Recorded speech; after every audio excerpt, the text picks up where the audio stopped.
Hello, welcome to my YouTube channel. आज हम इस वीडियो में बात करने वाले हैं एक ऐसे रिटर्न्स के बारे में जिसके बारे में अधिकतर लोगों को पता ही नहीं रहता कि रिटर्न फाइल भी होती है या नहीं होती है।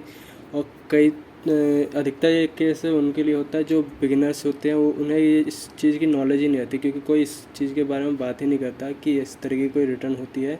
जो प्रोफेशनल तरीके से हो या इस काम से जुड़े होते हैं, उन्हीं को अधिकतर नॉलेज होती है इसकी कि इस तरीके की रिटर्न होती है। ये रिटर्न जो होती है वो सिर्फ़ और सिर्फ ई कॉमर्स ऑपरेटर्स के लिए होती है। जैसे ई कॉमर्स ऑपरेटर मतलब जो फ्लिपकार्ट, अमेज़ोन, मीशो वगैरह वगैरह में जो डील करते हैं, उनके रजिस्ट्रेशन के टाइम पे जो जिन्होंने करा होता है, तो उस टाइम पे आपको टीडीएस और टीसीएस रिटर्न फाइल करनी होती है। हम इस रिटर्न के बारे में बात करेंगे, टीडीएस और टीसीएस रिटर्न के बारे में। जैसा आप देख सकते हैं यहाँ पे लिखा हुआ है टीडीएस और टीसीएस क्रेडिट रिसीव्ड। इस रिटर्न के बारे में आज हम बात करने वाले हैं। ये रिटर्न आखिर होते क्यों है, क्या बेनिफिट होते हैं, लास्ट डेट क्या है, क्या नहीं है, इस बारे में आज हम पूरी डिटेल में बात करेंगे। और आपको एक रिटर्न फाइल करके भी दिखाऊंगा कि किस तरीके से आप ये रिटर्न फाइल कर सकते हैं। तो हमारे साथ अंत तक बने रहिएगा। तो स्टार्ट करते हैं हम आज की वीडियो। सबसे पहले ये इसके बेनिफिट के बारे में बात कर लेते हैं, या क्यों रिटर्न फाइल करी जाती है इसके बारे में जानते हैं। जितने भी आपके ई कॉमर्स ऑपरेटर्स होते हैं, जैसे फ्लिपकार्ट, अमेज़ोन, जिन्होंने इसमें रजिस्ट्रेशन करवा रखा है अपना, जो ई कॉमर्स बिज़नेस करते हैं, उनके लिए रिटर्न करवाना बहुत ज़रूरी होता है। क्यों? क्योंकि जो इनका बेनिफिट होता है, जो ये सेल करते हैं अपनी, जितने भी मान लो 1,000 रुपये या 10,000 रुपये सेल करी, उसका एक टीडीएस या टीसीएस कट के इनको मिलता है वापस। 1% ऑलमोस्ट रहता है, तो वो 1% इन्हें जीएसटी के थ्रू रिटर्न किया जाता है। ये 26AS TDS से काफ़ी अलग है, डिफ़र करता है। उसमें क्या होता है, जब आप ITR फाइल करते हो तो वो आपको रिटर्न मिलता है, लेकिन इसमें जो है आपकी सेल के अकॉर्डिंग आपको रिटर्न किया जाता है। जितनी आपने सेल करी है उसका TDS 1%, TCS 1% कट के फिर आपको GST में वापस कर दिया जाता है, अगर आप इस रिटर्न को फाइल करते हैं तो। अगर नहीं करते हैं तो आपको कोई बेनिफिट इसका नहीं मिलता। तो इसको अगर आपको बेनिफिट चाहिए इस रिटर्न का, तो आपको ये फ़ाइल करनी ज़रूरी होती है। और ये जो बैलेंस होता है रिटर्न करने के बाद जो आता है आपका, जैसे आप इनपुट अवेल करते हो तो आपका ई क्रेडिट में चले जाता है, ई क्रेडिट लेजर में इनपुट चले जाता है। लेकिन इसमें जो आपका बैलेंस होता है वो आपका कैश लेजर में जाता है, इलेक्ट्रॉनिक कैश लेजर में ये इंक्रीज़ हो जाता है। इस रिटर्न को हम स्टार्टिंग से करते हैं। सबसे पहले आप जो है मंथ सेलेक्ट कर लीजिए, आपको किस मंथ की रिटर्न फाइल करनी है। जैसे फाइलिंग ईयर, फाइनेंशियल ईयर मैंने सेलेक्ट कर लिया, रिटर्न पीरियड मैंने सेलेक्ट कर लिया। देन उसके बाद सर्च करोगे, और ये करना कहाँ है, आपको डैशबोर्ड पे आपको यहाँ पे सर्विस का ऑप्शन दिख रहा है। सर्विस के ऑप्शन से यहाँ पे रिटर्न पे जाना है। रिटर्न से नीचे में आपको दिख जाएगा TDS और TCS क्रेडिट रिसीव्ड। इस पर जैसे ही आप क्लिक करोगे वैसे ही आपको फाइनेंशियल ईयर आपको दिख जाएगा, रिटर्न फाइलिंग आ जाएगा। इसमें आप अपना फाइनेंशियल ईयर सेलेक्ट कर लीजिए, मंथ सेलेक्ट कर लीजिए, देन सर्च। फिर यहाँ पे आपको एक बॉक्स दिख जाएगा TDS and TCS credit received. जैसे कि आपने R13 भी फाइल करते टाइम में देखा होगा कि यहाँ पे प्रिपेयर ऑनलाइन ऑफलाइन दिखाता है, लेकिन आपको साथ ही साथ उसकी लास्ट डेट भी दिखाई देती है कि लास्ट डेट इतनी तारीख होती है, 11 तारीख, 13 तारीख, 20 तारीख, इस तरीके से लास्ट डेट आपको शो होती है। लेकिन TDS और TCS में ये शो नहीं हो रहा। क्यों? क्योंकि इसका एक रीज़न होता है कि इसकी कोई लास्ट डेट नहीं होती जी। इसे आप कभी भी फाइल कर सकते हो, चाहे आपकी 2019 में कोई रिटर्न पेंडिंग हो, वो आज 2023 में आप फाइल कर सकते हो।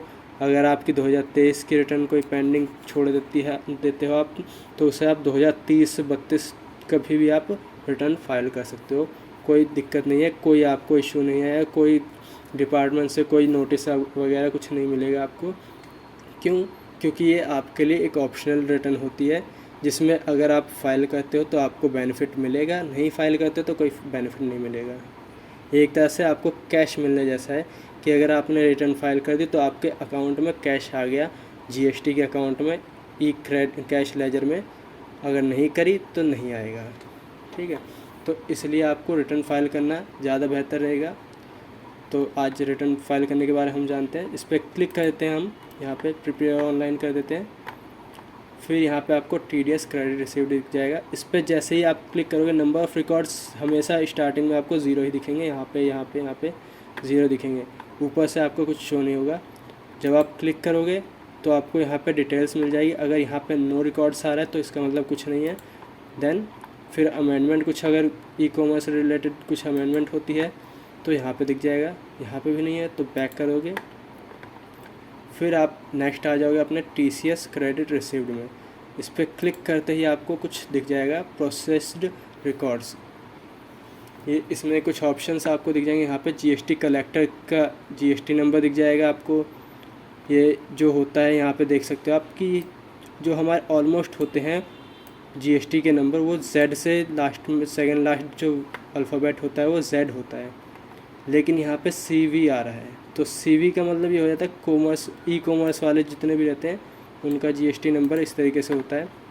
देन ट्रेड नेम आ जाएगा, अमेज़ोन की तरफ से है, अमेज़ोन आ जाएगा, फ्लिपकार्ट है, मीशो है, जो भी आएगा वहाँ पे आपको नाम दिख जाएगा। GST रेट जो पीरियड रहता है, टैक्स पीरियड, वो कब का है वो दिख जाएगा आपको। ग्रॉस वैल्यू कितनी है आपकी, जो ग्रॉस वैल्यू है यही आपकी सेल होती है। आपने 1 मंथ में, अप्रैल मंथ में कितनी सेल करी है ई-कॉमर्स प्लेटफॉर्म में अमेज़ोन के, वो आपको यहाँ पे ग्रॉस दिख जाएगा, जैसे 5842.46। फिर इसी का रिटर्न दिख जाएगा, कितना रिटर्न आपने करा है। फिर नेट वैल्यू आ जाएगी, इसे माइनस करने के बाद 4350.88। फिर इस अमाउंट पे जो आपका इंटीग्रेटेड टैक्स जो है, सेंट्रल टैक्स है, स्टेट टैक्स है, वो किस तरीके से डिवाइड किया गया है, कितना जो टैक्स आपका TCS कटा हुआ है वो डिवाइड हो जाता है। इंटीग्रेटेड आप जानते ही हो कि एक स्टेट से बाहर की जो सप्लाई होती है वो इंटीग्रेटेड में आ जाती है, सेंट्रल स्टेट के अंदर की सप्लाई होती है।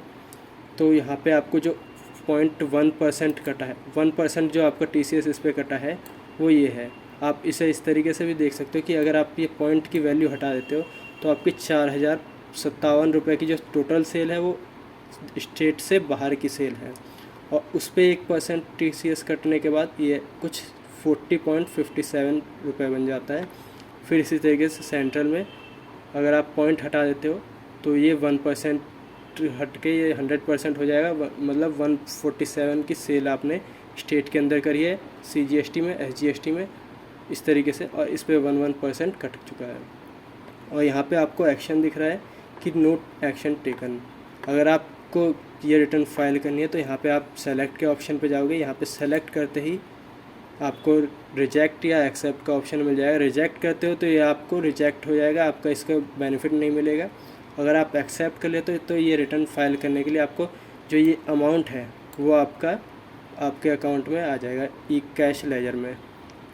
हम इसे अभी नहीं करेंगे रिटर्न फाइल, पहले मैं आपको कुछ दिखाता हूँ कि क्या इम्पैक्ट पड़ता है। सबसे पहले मैं डैशबोर्ड पे जाता हूँ। डैशबोर्ड पे आप देख सकते हो कि यहाँ पे जो इलेक्ट्रॉनिक कैश लेजर है इस कंपनी का, वो IGST में 52 है, CGST में 2, SGST में 2 है। मैं इसका एक स्क्रीनशॉट ले लेता हूँ ताकि आपको बाद में देखने में आसानी हो डिफरेंस क्या है। यहाँ पे मैं स्क्रीनशॉट लिया मैंने, अब यहाँ पे मैं पेस्ट कर देता हूँ इसे ताकि बाद के लिए हमें आसानी हो कंपैरिजन करने में।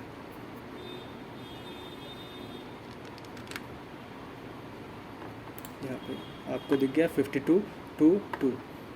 देन मैं बैक आ जाता हूँ इस पर, हम रिटर्न फाइल करते हैं service return TDS TCS credit received. Then financial year select कर लिया मैंने, फिर सेम मंथ सेलेक्ट कर लिया, सर्च प्रिपेयर ऑनलाइन। देन मैं वापस आ गया TCS क्रेडिट रिसीव्ड पे। फिर रिटर्न फाइल करने के लिए मैंने इसे सेलेक्ट कर लिया पहले, देन एक्सेप्ट कर लिया। एक्सेप्ट करते ही यहाँ पे आपका सक्सेसफुल दिखा जाता है, रिकॉर्ड एक्सेप्टेड। फिर यहाँ पे जैसे पहले 0 आ रहा था वो अब 1 बन चुका है, क्योंकि इसके अंदर रिकॉर्ड जो है 1 है, अगर 3-4 रहते तो वो 3-4 हो जाता।